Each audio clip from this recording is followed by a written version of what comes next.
Hierdie is my deel van die tuin en daardie is jou deel. Jy mag nie oor die lyn nie, Reggie hond. Hallo maats en welkom terug by nog 'n episode van Wat wil Jesus ons leer? Reggie hond het alweer in die blommetuin gespeel. Nou het ek 'n lyn getrek om die tuin mooi op te deel. Reggie hond kan nou daar speel want dis sy stukkie erf en hierdie is myne. In die Bybel is 'n verhaal wat ook handel oor die opdeel van land. Kom ons lees Genesis 13. Abraham het uit Egipte weggegaan na die Suidland, hy en sy vrou en alles wat hy gehad het. Lot het saam met hom gegaan. Abraham was baie ryk, hy het baie diere en silwer en goud gehad. Hy het elke dag verder getrek totdat hy weer by dieselfde plek gekom het waar hy voorheen sy tente opgeslaan het. Dit was tussen die stede Bethel en Ai. Dit was die plek waar hy voorheen 'n altaar gebou het. Abraham het die Here daar aanbid. Lot, wat saam met Abraham getrek het, het ook skape en bokke, beeste en tente gehad. Daar was nie genoeg grond vir Abraham en Lot saam nie. Hulle kon nie by mekaar woon nie, want hulle het te veel diere en ander goed gehad. Abraham en Lot, se skaapwagters, het met mekaar gestry en rusie gemaak. In daardie tyd het die Kanaaniete en Ferisiete ook in die land gewoon. Rusie maak nie, en ook nie my skaapwagters met joune nie, want ons is familie. Die hele land lê oop voor jou. Ons moet weggaan van mekaar. As jy links gaan, dan sal ek regs gaan, of as jy regs gaan, dan sal ek links gaan. Lot het rondgekyk en gesien daar is baie water by die stad Soar, in die suide van die Jordaanvallei. Dit het gelyk soos 'n tuin van die Here, en soos in Egipte. Dit was voordat die Here vir Sodom en Gomorra verwoes het. Lot het toe die Jordaanvallei vir homself gekies en hy het oos getrek. So het Lot weggegaan van Abraham. Abraham het in Kanaan gewoon en Lot het by die stede in die suide van die Jordaanvallei gaan woon.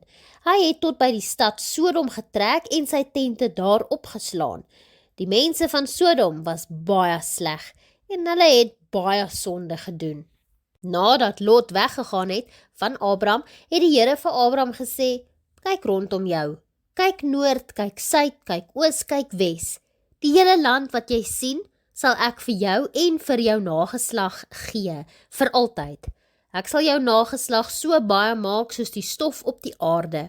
As iemand die stof op die aarde kan tel, dan sal hy jou nageslag ook kan tel. Jy mag nou deur die hele land trek, want ek gee dit vir jou.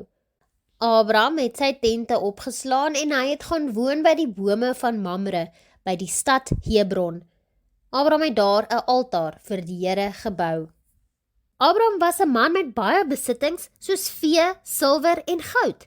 Hy het saam met sy neef Lot gereis na 'n plek waar hulle kon woon, maar hulle het daar aangekom en toe besef dat daar nie genoeg ruimte vir al hulle diere en besittings was nie. Dit het gelei tot 'n stryery tussen Abraham se mense en Lot se mense. Abraham het gesien dat dit verkeerd is om met sy neef te stry, en hy het toe 'n wyse besluit geneem en het voorgestel dat Lot van hom af wegtrek. Eerder as om toe te laat dat die konflik voortduur, het Abraham die beste land aan Lot aangebied, en daardeur sien ons dat Abraham vrygewig is. Al was Lot die jonger man, het Abraham sy voorreg van eerste keuse verbeur en sodoende sy langdurige geloof in God getoon. Abraham se vrygewigheid wys vir ons sy vertroue dat God sy belofte sal vervul om hom te seën en sy gesin en vee veilig te hou, al het hulle nie die beste grond en hulpbronne nie. God se beloftes is nie afhanklik van die beste omstandighede nie. Ons kan hom vertrou om te doen wat hy sê in alle omstandighede. Ons kan dus vrygewig teenoor ander mense wees, eerder as om met ander te kompeteer vir die beste omstandighede.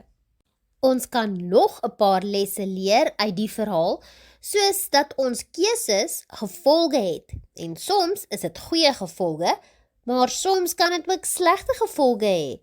Lot het gedink, daar waar die gras groen groei en baie water is 'n goeie plek om te woon. Maar dit was naby slegte mense wat sonde doen.